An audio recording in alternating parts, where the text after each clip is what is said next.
The Longing for Freedom by LIllian Gutierrez Newman.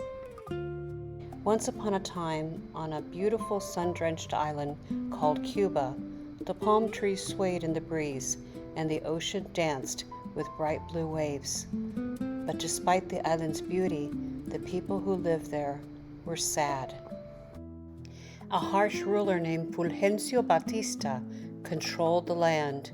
He did not let the citizens choose their own leaders, and much of the country's wealth stayed in the hands of a small group, while many ordinary families struggled. The people dreamed of a free Cuba.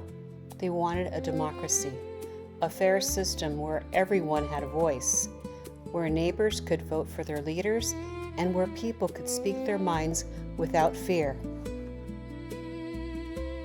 One day, a young lawyer named Fidel Castro stood up and made a grand promise. He gathered a group of rebels and told the people exactly what they had been longing to hear. "If you help me remove the unfair ruler, we will bring back your freedom. We will hold honest elections, protect your rights, and make sure everyone gets a fair vote." The people were filled with hope. They cheered for the rebels, believing that a bright democratic future was just around the corner. Together, they overthrew the old ruler, celebrating in the streets with flags, music, and singing. They believed they were finally free. Cuba became a one-party communist state, and the government gradually took control of newspapers, radio stations, television, schools, businesses, and farms. Little by little, the freedoms the people had hoped for began to disappear. People learned that speaking against the government could lead to punishment or prison. Cubans were no longer able to choose between different political parties in free elections. The government decided what could be taught in schools, what books could be read, what jobs many people would do, and how much they could own. The island had traded one harsh ruler for a different kind of control, and the dream of democracy slipped farther away. As the years passed, many families felt they were losing more than their freedoms.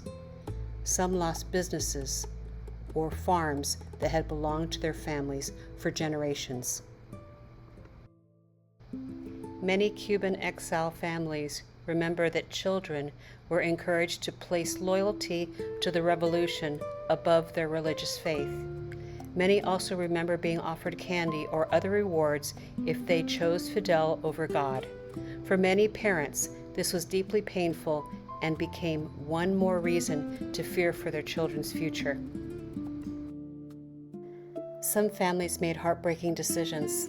Thousands of parents placed their children on the Pedro Pan flights, sending them alone to another country with the hope that they would grow up in freedom. Other families escaped years later on crowded boats, risking everything for the chance to live in a democracy. Grandparents were separated from grandchildren. Brothers and sisters grew up in different countries. Many parents never saw their children again. As time went on, the government found new ways to control people's lives. Thousands of Cuban doctors, teachers, and other professionals were sent to work in other countries. Although they worked long, hard hours caring for others, much of the money they earned went to the Cuban government instead of to their own families. Back on the island, daily life became harder. Food was often scarce, and people waited in long lines for basic necessities. Stores frequently had empty shelves.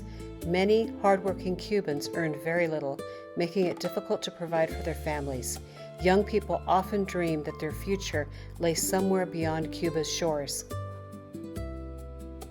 Yet the Cuban people never completely lost hope. Neighbors shared what little they had. Families found ways to repair old cars, fix broken appliances, and help one another through difficult times. Even during the hardest years, many Cubans continued to believe that one day they would again enjoy the freedoms they had once hoped for. Many brave Cubans refused to give up on their dream. Some quietly spoke out for democracy, despite the risks. Others left the island to build new lives in countries where people could vote, speak freely, worship freely, and choose their own futures. Today, the story of Cuba reminds us how precious freedom can be. It reminds us that democracy depends on keeping promises, protecting the rights of every citizen, allowing people to speak without fear, and making sure that political power always belongs to the people, not just to one leader. And still, many Cubans, both on the island and around the world, look forward to the future with hope. They continue to dream of the day when the sun will rise on a free, democratic Cuba, where families can be reunited, voices can be heard, and the people themselves can decide the future of their beloved homeland.